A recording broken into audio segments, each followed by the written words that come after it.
Thanks for coming. So today we're pleased to have Sebastian who will talk about some excellent work on minors, right? More minors, yes. Yeah, more minor things. Yes. Hi. Yeah, please. First of all, this is a joint work with three colleagues from France, namely Christophe Paul, Evangelos Protopapas, and Dimitrios Filikos. And so this is a whole handful of titles, I think. I'm not sure how familiar everyone in this room is with like minors and Erdős-Pósa and all of this. So I will go very slowly and introduce a lot of like basic concepts in the beginning, give you some ideas on like the standard approaches to these kinds of proofs, and then show you how we tried to extend these. And what I actually mean by the whole first line, the delineation of half-integrality. And I kind of dig into the very nice position that Dabin gave a talk last week on like optimization. So I start with some linear programming here. So this is a covering problem. I give you some graph and I give you a family F of some subgraphs of G, and then I make a variable for every vertex in my graph. And what I want is, I want the minimum over the sum of these variables. There, for each member of my family, the sum over the variables should be at least 1, and none of my variables are allowed to be negative. So this is a nice linear program. Essentially, this is, I want to select some vertices from my graph and want to hit all of the occurrences of members of F in G. And I can build a dual version of this. So this is the corresponding maximization problem. Here now I have a variable for every member of F. The sum of the vertices, each vertex should only belong to so many members of F I select, and I should not select members of F negatively. So these are kind of my two related problems. One is the primal, one is the dual. So there's a natural relation between the two, namely the maximization is a lower bound to the minimization. And there's obviously a natural integer version of this problem, right? If I just replace the domain of my variables by the integers, this becomes the more familiar combinatorial problem, where on the left I have the hitting set version, and on the right I have the packing version. So on the left I now want to actually select vertices whose deletion removes all members of F, and on the right I want to pack vertex disjoint members of F in my graph. And here on the bottom I've denoted this natural relation between the two. And for certain families of F, we actually have a reverse of this inequality by paying some amount of additional stuff. So here's the famous theorem of Erdős and Pósa from '65 that says if curly F is exactly the family of all cycles in my graph, then not only does this inequality hold, but also the other way around. So the hitting set number is a lower bound to some function in the packing number of my graph. There, this is the exact function they proved. This is O of k log k, essentially, which as far as I know is also tight. That's the only concrete function I will give you. Everything else will be kind of vague and only in symbols, because all of the other functions are horrible. Okay. So for cycles we know there is this duality in both directions. So it's not exact as in the in Menger's theorem, but it's approximate. For what other objects can we do this? And one thing is I like to do is I look at minors. So what I define is FH, which is the family of all H expansions in my graph, where an H expansion is just a graph that contains H as a minor, but whenever I delete a vertex or an edge, I don't contain H as a minor anymore. So it's kind of minimal with respect to minor containment. And I will now say that a graph H has the Erdős-Pósa property if there exists some function such that for all graphs the hitting value for f of h is bounded above by this function in the packing value of g. So if I can reverse the natural inequality in the other direction.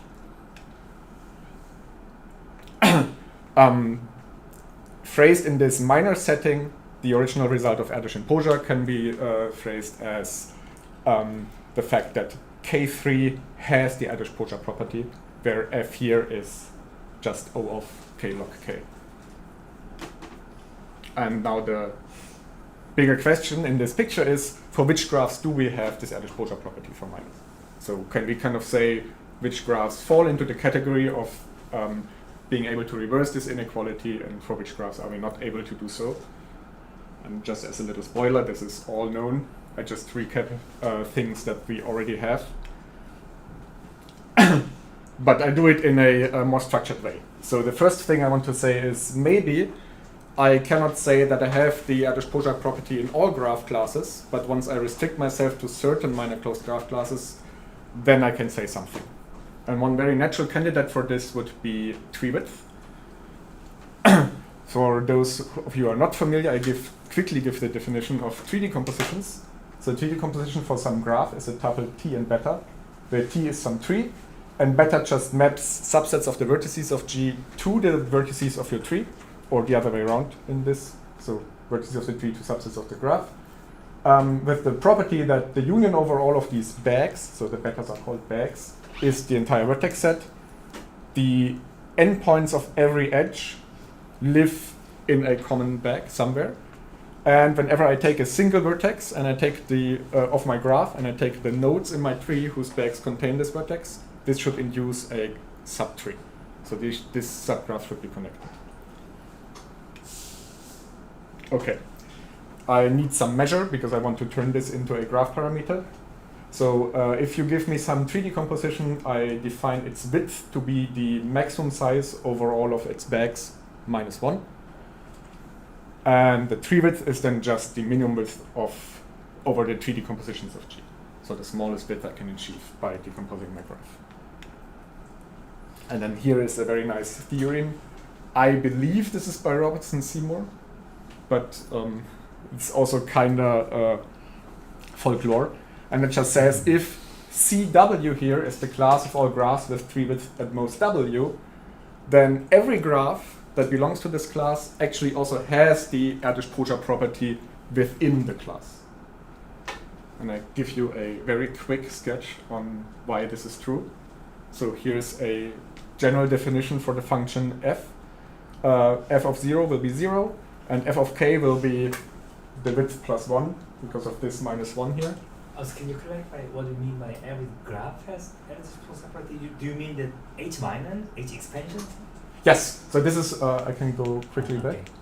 This is what I... Oh yeah, in the second page. I see. So that's what you Yes, mean. this is what I call the Erdős-Pósa property. Okay. So if for the expansions I can reverse the inequality. Mm-hmm. I do it here for minors, you can define this for other objects as well, but then I don't have to speak longer things.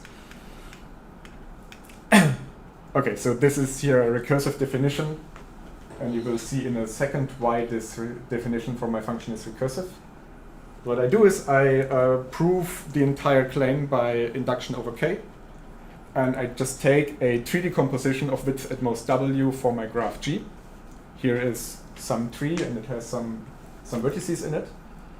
And then what I do is I use specifically this third property of tree decompositions. This implies that whenever I take the intersection between two neighboring bags and I delete the vertices in this intersection, I disconnect the two sides, my graph into two sides. So the vertices that live here but not here don't have any way of reaching the other side without going through this intersection of the two bags. So it's the separation property of tree decompositions, and this is very nice for me because what now I can do is I can ask for any such intersection set of an edge in the tree, whether the remaining graph still has H as a minor. If not, I have found a small set of vertices whose deletion removes H, so I'm happy. If yes, but both sides have the minor, then I can just take these two graphs in isolation after having removed the vertex set in the middle and apply induction for k minus 1 to both sides. And no matter which outcome the two sides give me, I'm happy because of the way I defined my function. Or there's only one side of these two that contains h as a minor. And if this is true, what I can do is I can orient the edges of my tree each in the direction where h lives. And if I never run into one of these other two cases, eventually I will find one vertex in my tree where all edges point towards.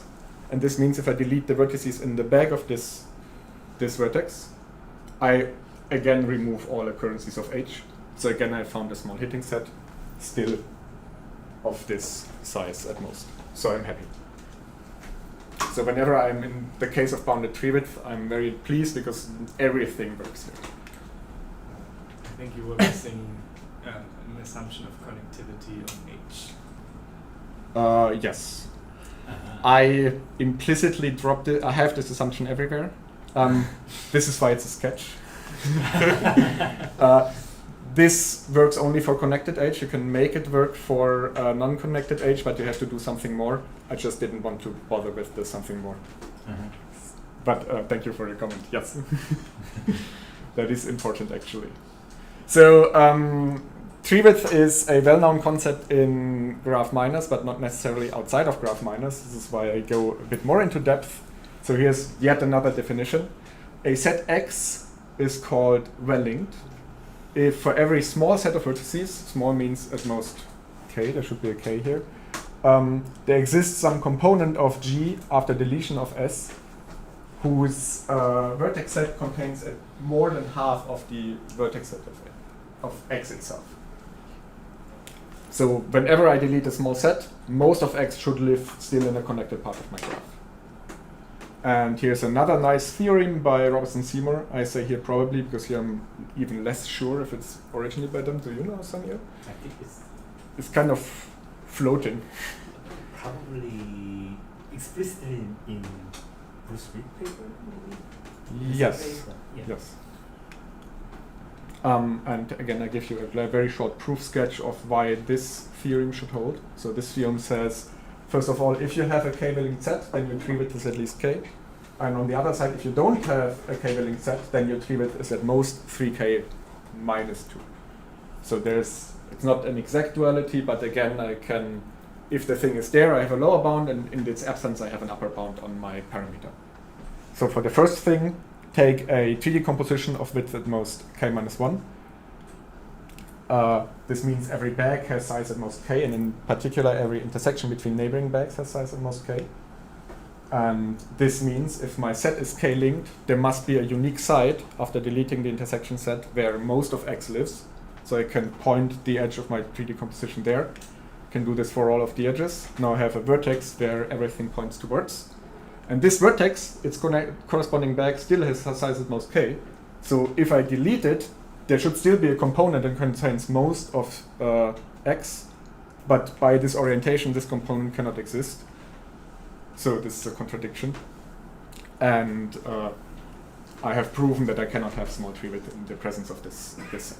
This is called a tangle. Maybe I will say tangle later. But just here, a very informal way of understanding what this could mean. For the other side, I inductively construct a 3D composition. So what I do is I start out with a single bag that contains all of my vertices, and I will just push the non-decomposed part outside while building a small tree inside, maintaining two invariants, namely the size of every bag inside the tree should be at most 3k minus 1. I don't care how big the leaves are, and the intersection between two bags should be at most 2k minus 1. So I start out with a single bag and then start pushing. Suppose I've pushed to a certain point and I still have a leaf that is big, more than 3k minus 1. If I have such a leaf, I can go to my leaf and I can look at the intersection set to the top. This, by my assumption, is relatively small. And I now assume that there is no k-linked set, because this is what I want to prove. I want to prove in the absence of this set, I have small tree width. If there is no set, then this set X here in particular is not well linked. So I find a small set that separates it in a balanced way, so no component after the deletion of this set z can have more than half of the size of x, which is 2k minus 1, so no component afterwards can have more than k vertices of x. And this means within this blob down here, I can take all of the components that live here after removing this and this, and furthermore decompose my graph. So what I do is I take this entire leaf here for each component that lives in here after I delete z and x. I take a new leaf, make it adjacent here, put the union of x and z in the middle, and then down here I will only have the component together with z itself. And whatever remains of x. Right? I might intersect x a little bit, but only a little bit. So this way I can push and push until all of my leaves are small and have small tree width. I show you this proof in particular because this is a very simplified version of a more general attitude. This essentially says in the absence of a well-linked set, I can fully decompose the graph into a tree. But sometimes I don't have the absence of a well-linked set. Sometimes I will run into the situation where a well-linked set occurs, where this set here does not have such a nice balanced separation. In these settings, what I would like to have is more information on how the structure of these well-linked sets within my graph actually can look. And this will occur later. But in total, most of the time, whenever I look at my graph, I will either try to find a well-linked set, describe the structure with relation to it, or conclude there is no well-linked set and continue my decomposition into the tree. Okay. So the next thing I want to do is I want to look at what happens if I have unbounded tree width. So far we have shown if I have small tree width, I have the Erdős-Pósa property for any graph. So what happens if I enter the realm of unbounded tree width? So here's a version of the grid theorem by Robertson and Seymour, this time with relation to well-linked sets, because this is kind of the flavor we want. And this one says there exists some function f such that if G contains a f of k well-linked set x, then G also contains a k-wall. So a k-wall is an object like this. This should be a 5 wall if I manage to count correctly, which is a specific object with specific fixed vertices that are arranged in bricks like this, and then I'm allowed to subdivide the edges as many times as I want. So the numbers only refer to these paths and these paths. There should be 5 like that, 5 like that, not to the vertices on these paths. And this specific wall should be linked to x. So my well-linked set x should also be somewhere in the graph. It might be in the wall, it might be somewhere around the wall, but there should be a collection of vertices and paths linking a subset of x to the different rows of this wall. So I cannot separate x from the wall with a small separation. And here's a nice observation. So this means whenever I have large tree width, I find a large wall. And in particular, every planar graph is a minor of some large enough wall. So this means whenever I have large enough tree width, I will find larger and larger planar minors. And that of course means that the larger and larger the walls get I find in my graph, the larger the packing number of H gets, because I can, within the wall, I can find smaller walls. If I find smaller walls, I can find many, many copies of H within these walls. And this means once my tree width is large enough, I have a large packing. And therefore, planar graphs do actually have the Erdős-Pósa property, right? If tree width is bounded, I can remove all of them or find the packing easily. And if my tree width is large, I am guaranteed to find the packing. This is one direction, it's one nice observation. Any planar graph has the Erdős-Pósa property. But what about non-planar graphs? And here we enter the realm of surfaces of higher genus. So what I do is I take some graph H, for example K5, and I take some surface of minimal Euler genus where my H embeds. In this setting here, I chose the torus because it's easier to draw for me. And I fixed some drawing of K5 on the torus. Now what I'm going to do is I will add more copies of K5 onto the torus each time shifting the position of the vertices slightly. So here's a second drawing in pink of K5. And because the torus is minimal with respect to the genus, I cannot draw the second copy of K5 in a way such that its edges do not cross the edges of the first copy. Whenever two edges cross in my drawing here, I will introduce a new vertex. And I will just continue doing this. So I introduce more and more and more K5s, always making sure that any intersection between edges only is in two edges. So any of these vertices lives in at most two copies of K5s in this graph. I will just add as many as I like. So this is why I made here H and K. H is the graph I embed, and K is the number of copies I have.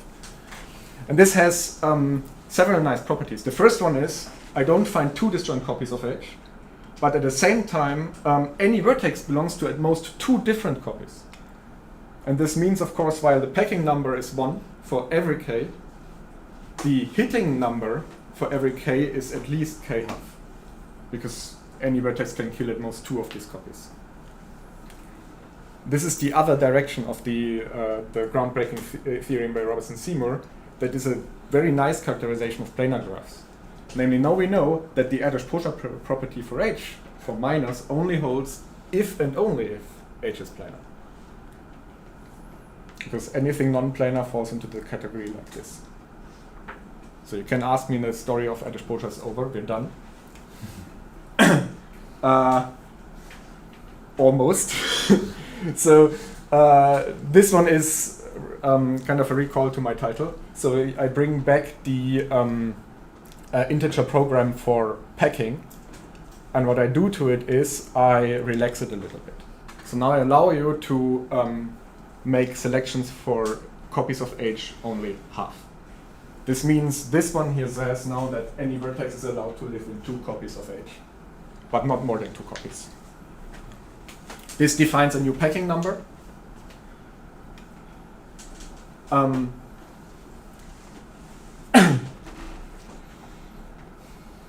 And this allows me to say, okay, maybe I can't find many disjoint copies, but in the example we saw before, I can still find a large packing in this regard, a large half-integral packing, like any vertex lives in at most two copies. And still, because any vertex lives in at most two copies, there is a lower bound on the hitting number for the copies of H in the graph. So maybe between this half packing number and the hitting number, there is still a Erdős-Pósa type relation from the other side. This was a conjecture by Thomas, and that's actually true. So this is a very recent result, was published last year by Leo. He proved that that's perfectly true. For every graph H, there exists some function such that the hitting number is upper bounded by the half-integral packing number within some weird function here. This function is horrible. It's like several times exponential, but don't worry. So now maybe it's over with Erdős-Pósa. We know we have Erdős-Pósa if and only if we're planar, and everything that's not planar at least satisfies half-integral Erdős-Pósa. But the very first word of my title was delineation. So here's now a natural question you could ask. Maybe if you give me some graph H, I can give you a proper description of all of the minor closed classes where H has the Erdős-Pósa property. So what is it that makes half-integrality happen for H if H is non-planar? Can I give a nice description of the reason for the need for half-integrality? So the answer to this question is every class works only if H is planar. This is the original theorem by Robertson and Seymour. And we also know that for any graph H, any class of bounded tree width is perfectly fine.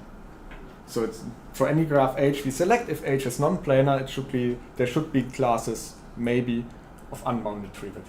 Or maybe not, maybe it's only the unbounded tree width classes. So we look at my example from before. This is kind of an unwieldy picture. This is very chaotic. It's hard to see anything. So I replace this one with a slightly more organized one. So this is a generalization of a wall that we saw before. So here the white thing is the wall part. I made it circular because that makes my pictures nicer. And the blue and the pink edges, they're completely disjoint. So they form sort of a handle. So in some sense, this again is the torus. I call this a dick wall. In particular, this is the dick wall representing the torus, and it's of order 4 because there's 4 cycles around it. And here the nice thing is, for each non-planar graph H, there exists an orientable surface and a non-orientable surface,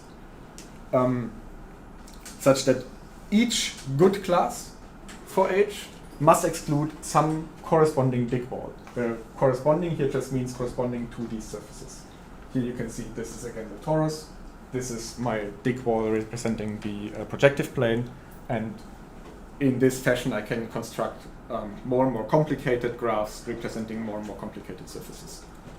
For each graph there will be 2 such surfaces that are essentially represent the Robertson-Seymour counterexamples, and if I want to have a graph class where H has the Erdős-Pósa property, I need to exclude these 2 things that correspond to H. So here's my next question. Maybe in general my first question was too hard.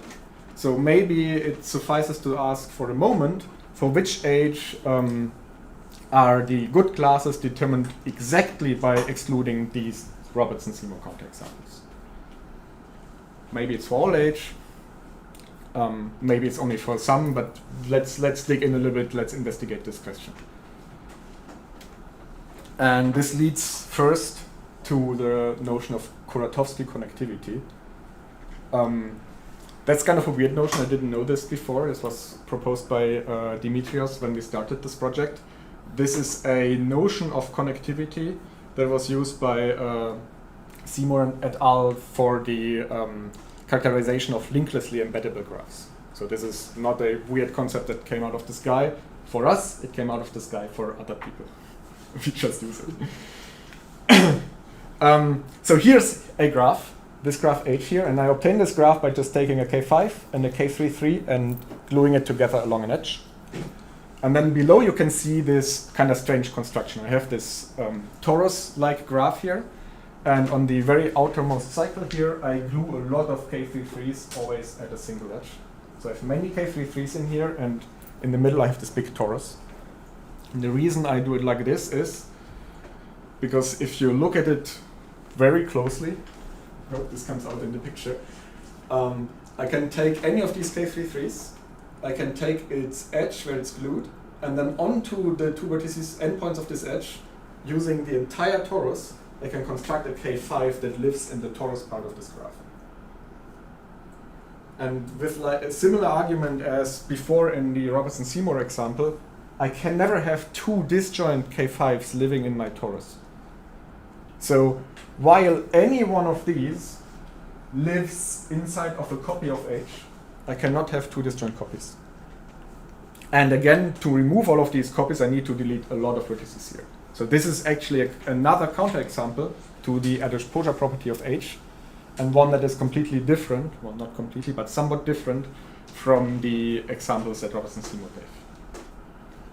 And the reason why this works here is because there is a very small separation between 2 non-planar parts of the graph. That's essentially the problem here.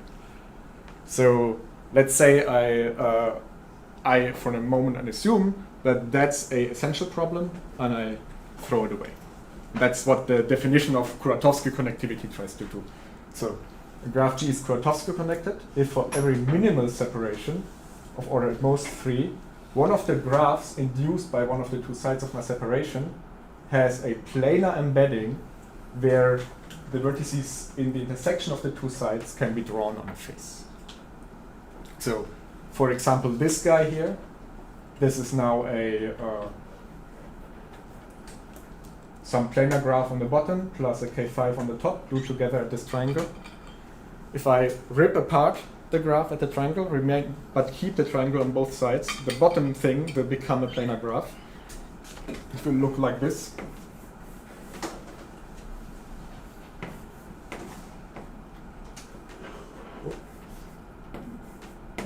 Where this triangle in the middle is the blue triangle here, and the other one is K5. This guy is in fact Kuratowski connected. So is K5, because there's no free separation. So is K33, for example. K8 is because it's highly connected, but the H over here is not. So this is a nice property to have to exclude these kinds of counterexamples, hopefully. So maybe that's enough, but sadly no, so we need to look at more structures. So here is a thing, it's also a particular graph. I again take one of these big grid-like graphs that represent a surface, in this case the projective plane. And what I do is, instead of putting many K33s identified on an edge on this surrounding cycle, I put many consecutive crosses. So these crosses are now not separated by small order separations anymore. These are now on 4 vertices. 3 here is kind of the magic number. This is why 4 is not small anymore. And again, I can find ways to embed graphs here that in kind of a bad way. So if you want to look at this for a while, this is an actual embedding of K8 in this graph. I have a K6 on the outer structure. So any color here represents the branch set of a vertex. If you contract each of these colors into a single vertex and delete all the white vertices, what remains is K8. There's a K6 outside, and then there is the kind of pinkish one and the dark greenish one. These 2 vertices live inside of the projective plane, and they will complete this K6 into a K8 after contraction. Is it drawn by hand? Yes. It took me a while. Also, you can see I overestimated the number of crossings I needed. Okay, this is not a random structure. If you forget about the projective plane part in the middle, only look at this annulus with the many crossings on the outside. That's what they call a shallow vortex or shallow vortex grid. And for this graph in particular, we do know that it does not contain a K8. So the projective plane part here is necessary to make the K8 happen. In particular, because of the properties of the projective plane, again, we are not able to find 2 disjoint copies of K8 in this object. In particular, we cannot find 2 disjoint copies of this thing itself in here. But again, it contains a very large half-integral packing. So this is another form of counterexample that occurs. This we cannot get rid of by using Kuratowski-connectivity. So we need to use a second property. And this second property will be that we only look at graphs that are minors of this object without the projective plane part. But this is a good thing. So when I say shallow vortex minor, I mean any graph that's a minor of something that looks like that. Like make the grid part bigger, add more of these crossing pairs of edges on the outside. As long as there is some number where H fits, H is a shallow vortex minor. And the interesting part is if you take just a portion of such a big object, cut it out, maybe throw away some of the crossings on the top, you can find a smaller version of itself in there. So this means the shallow vortex, different to the surfaces we've seen before, contains a large integral packing of smaller versions of itself. Which means whenever I have a shallow vortex minor, so such a big when I have such a big shallow vortex grid as a minor, and I'm looking at some shallow vortex minor H, I can find a large H packing in my graph. It's kind of a nice property. This is somehow similar to how planar graphs fit as many disjoint copies into the grid, but kind of extending to non-planar graphs as well. So what we will be doing in the next few slides, and until the rest of the talk, we will both assume Kuratowski connectivity and being a shallow vortex minor. And we'll try to illustrate where we use these 2 properties, but it's kind of, I will try to do it. All right, so here's our main theory. So take any graph H, and by sigma HO denote the surface of minimum orientable Euler genus where H embeds. And by sigma HN, I denote the minimum Euler genus non-orientable surface where H embed. So here, for example, you can see the double torus and the surface with 3 cross caps. or one handle, one crosscut. And to each of these surfaces, I can associate the corresponding dikegrids, which I've drawn here instead of the surfaces because they're also easier to draw. And once I've the definition of these wall-like objects, I can state my theorem.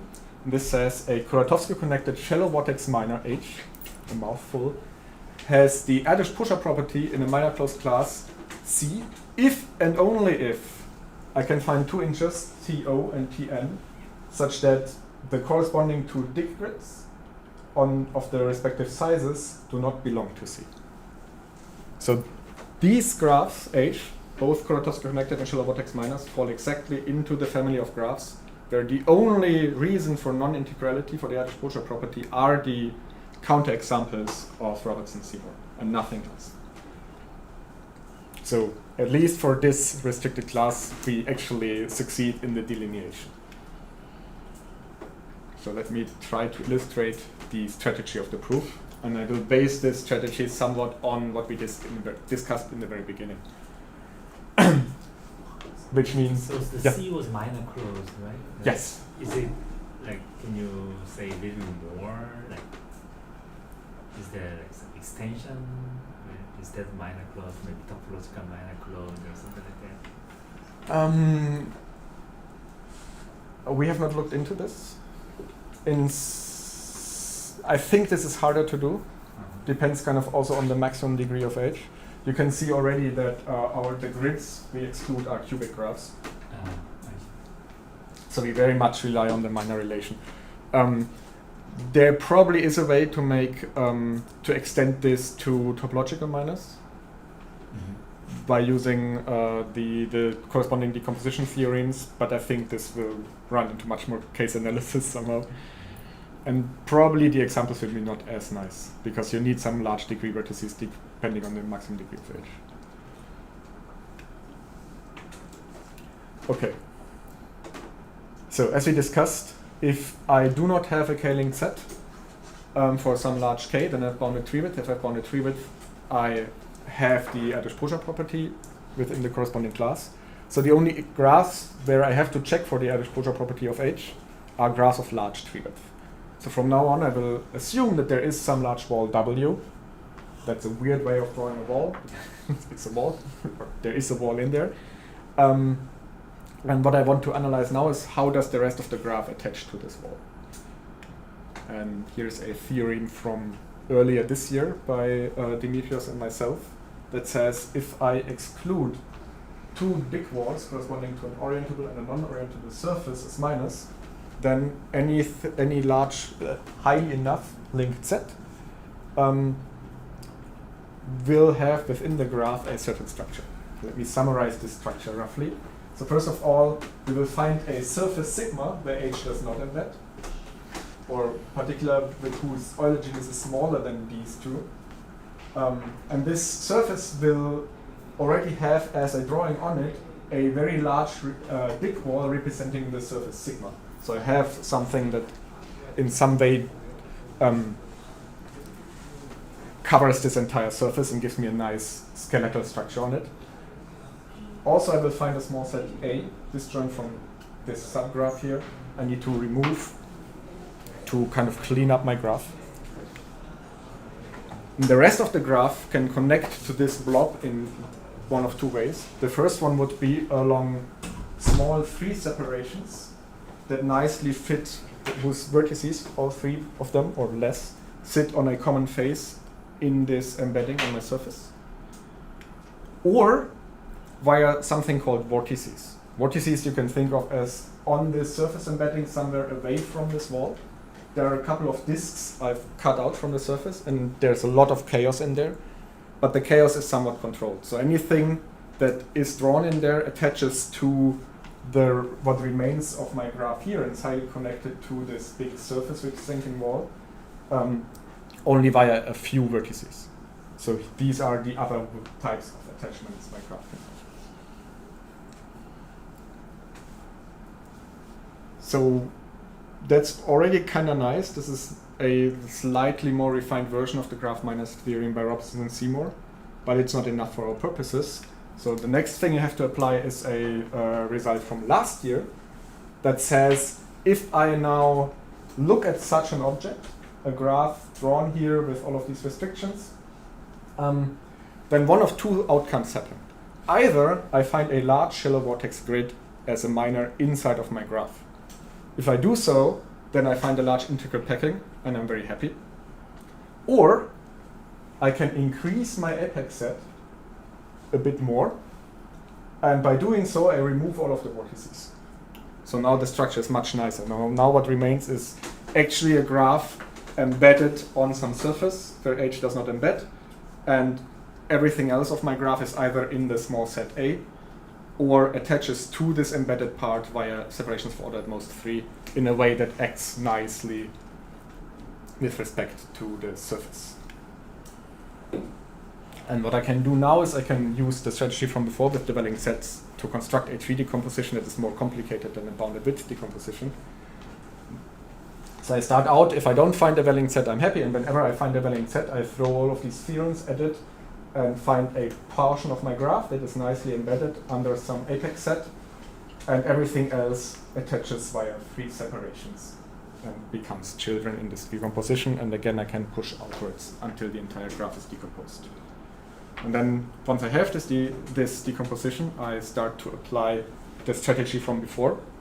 So still, the intersections between two bags are bounded in size, meaning if I delete it, I have a small set deleted, and either on both sides there is something, I use induction, or both sides are H free, I'm also happy, or only one side contains H. If one side contains H, I do the orientation trick again, and if the sink in this orientation I find is one of these normal vertices, I'm very happy because there's a small set of vertices living there. Only problem occurs if I run into a torus, like if there's some surface part there. Do I have some more time, Sandy? Good. So here's another way of drawing the torus part. I draw the torus because it's easier. You could do this for any surface, but I lose track of what's happening. And this is kind of zoomed out, so what you see here is only the grid that remains that supports my surface. And I make the following observation. If I zoom in a little bit into one of these little squares, there is a lot of graph embedded around, and there is stuff that attaches to this graph from the outside. And these attachments are a problem, because I could have a copy of H that sits partially outside in this attachment and partially inside, because H does not have to be 4 or higher connected. H could have a 3 separation itself, and if it has a 3 separation, then it can kind of leak through this, and parts of it can be in my surface. Wherever this happens, I color the square in my grid red. So these will be the red cells. These are kind of the invasion cells where something bad happens. So what I'm trying to do is I try to cover all of these red cells with slightly bigger boxes, where big means with respect to this coarse subdivision of my surface. That's defined by my grid. And this is very roughly where I want to use Kuratowski-connectivity. So what Kuratowski-connectivity tells me is, because this surface is too small to host H, the non-planar part of H must live outside of the surface. So it must live within one of these attachments.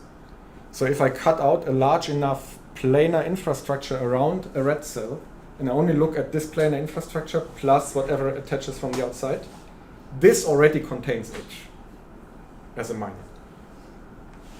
So if I try to cover these red blocks with my yellow boxes, and I need too many boxes, then in particular I will find many disjoint copies of H. And that's perfect, because this is the packing I'm looking for. The other option would be I don't need many yellow things, only a bounded number of them. And that's the other situation where I want to continue. So let's assume I only have a bounded number of these boxes covering the red things. And now I zoom in a little bit more. So once I've done this, I can make some more analysis. I can figure out that I can also cover like touching boxes with slightly larger but still bounded size boxes. And I will now only consider these things that contain the entire box. by localizing. So if I take such a box with the red stuff somewhere inside, I can simplify my picture. I can assume there's a bunch of like clean grid-like infrastructure around, and then there is a red chaos in the middle. And what I would like to do is I would like to have some more control of this red chaos. This is where my invasion happened. I want to push the aggressor out. So what I do is I find a large transaction. Transaction meaning I just find a large collection of paths from one side of this circle to the other side that's completely inside of this disk I cut out from my surface. And I make some cleanup steps here. I observe that I cannot have many far apart red things inside here. So I will find one of these strips where there is no red thing at all.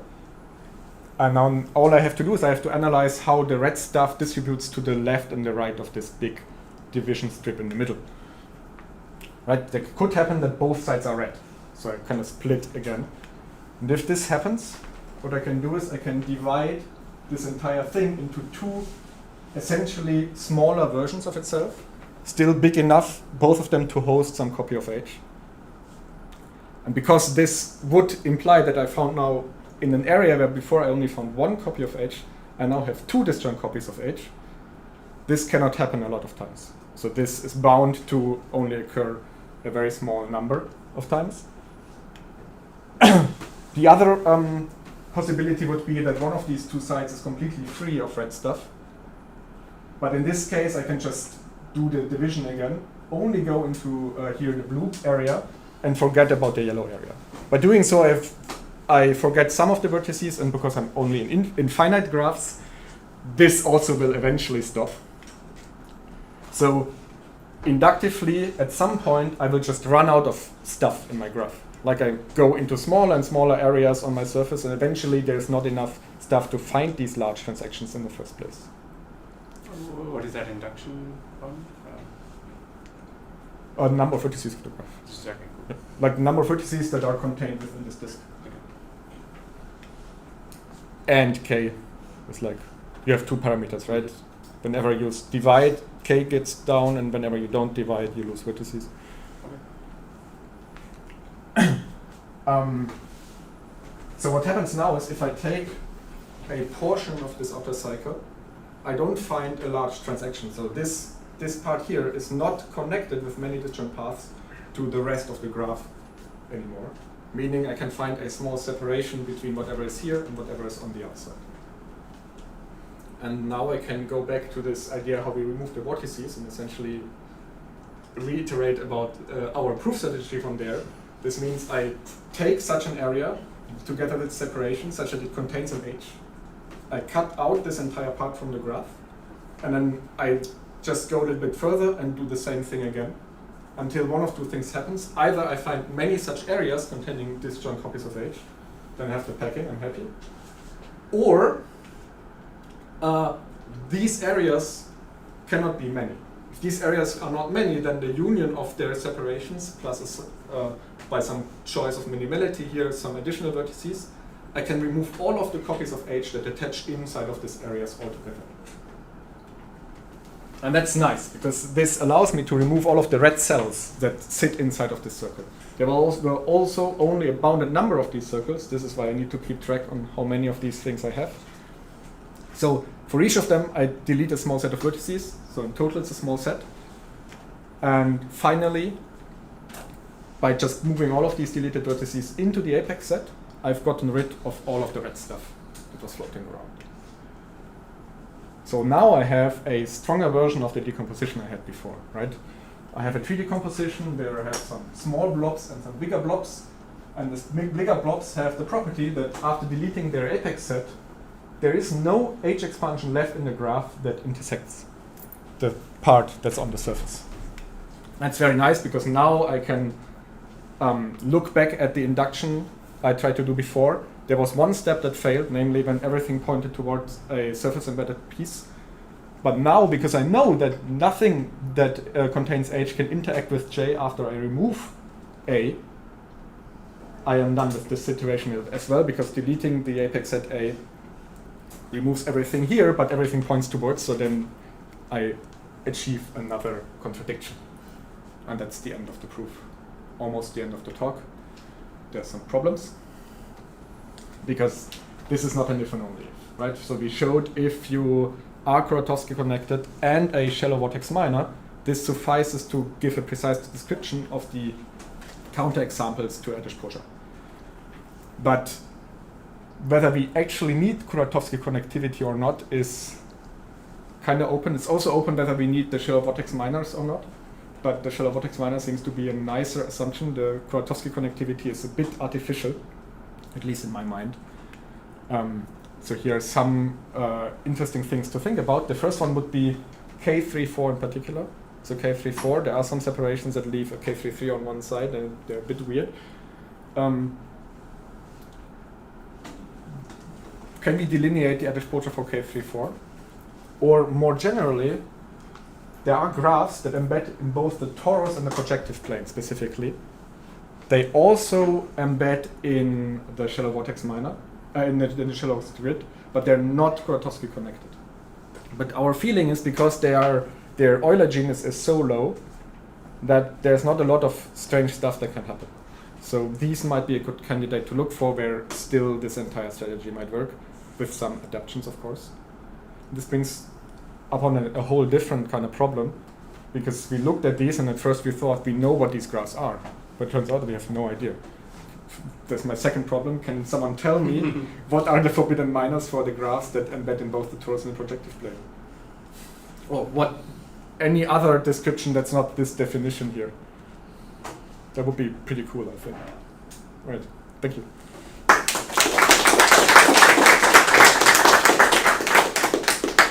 Thank you. Any questions?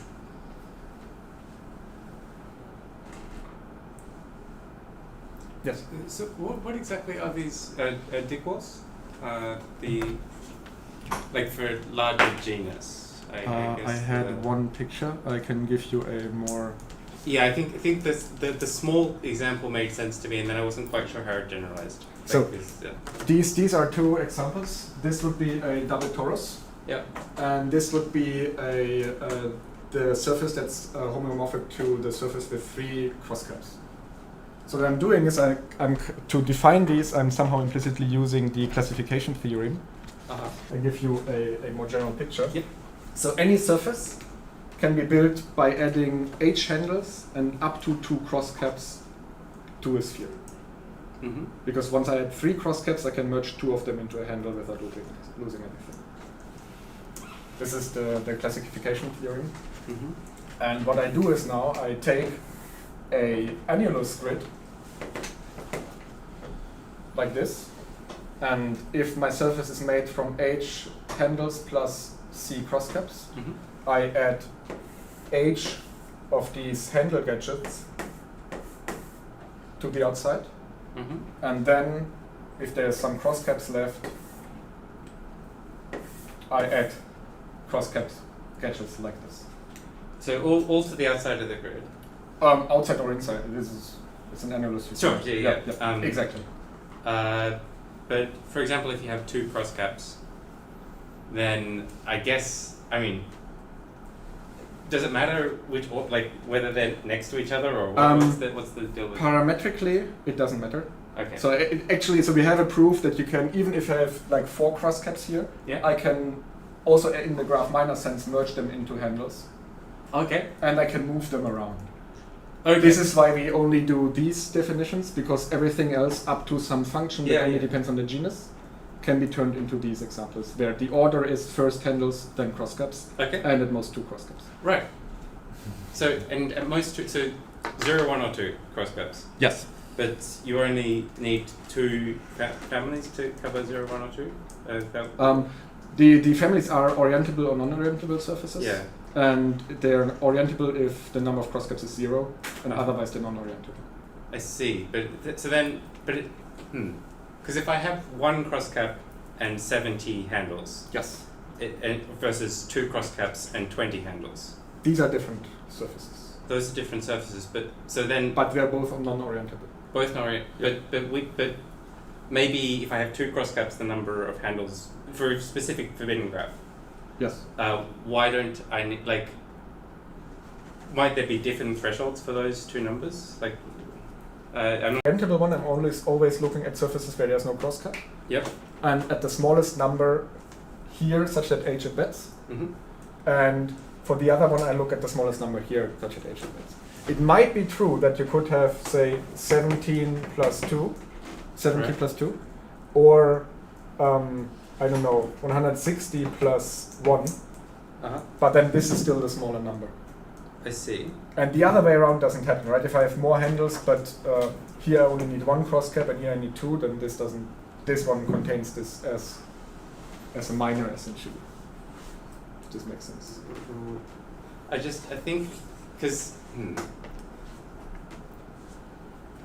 maybe I'm confused why there aren't three threshold graphs or something like this. That there aren't three things that you need to exclude for, potentially three things that you would need to exclude for the H.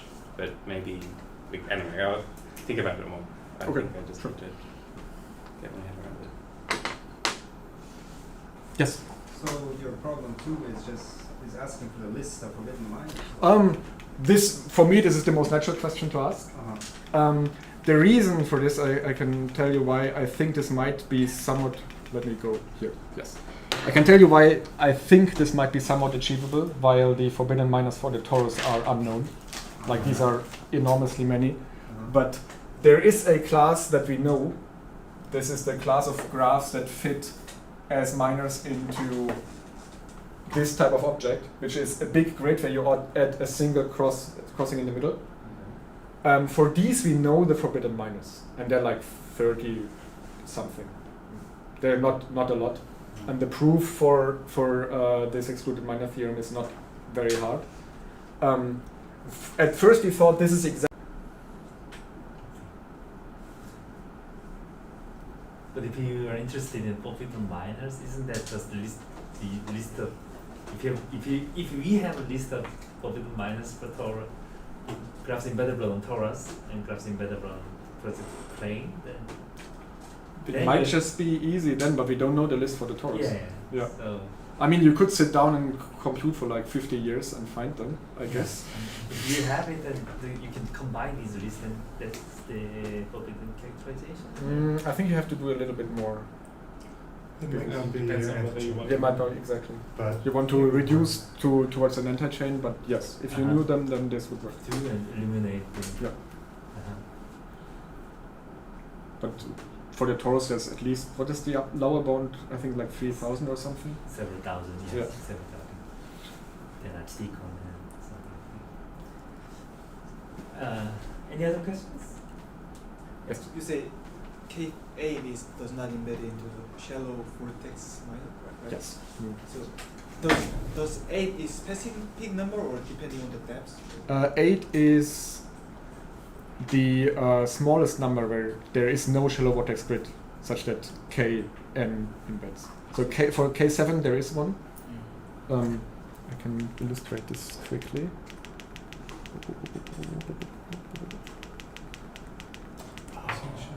If you remove, say, the green one, then you can extend the pinkish one to also that you can route the pinkish one around instead of through the crosscut. This is how you find a K7.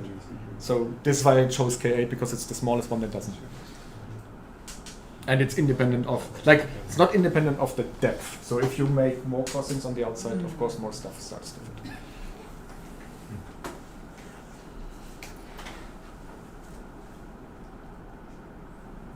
That's also maybe a nice problem.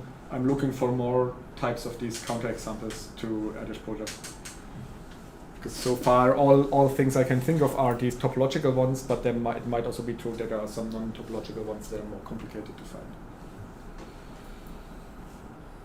Right. Any other questions? If not, let's thank the speaker.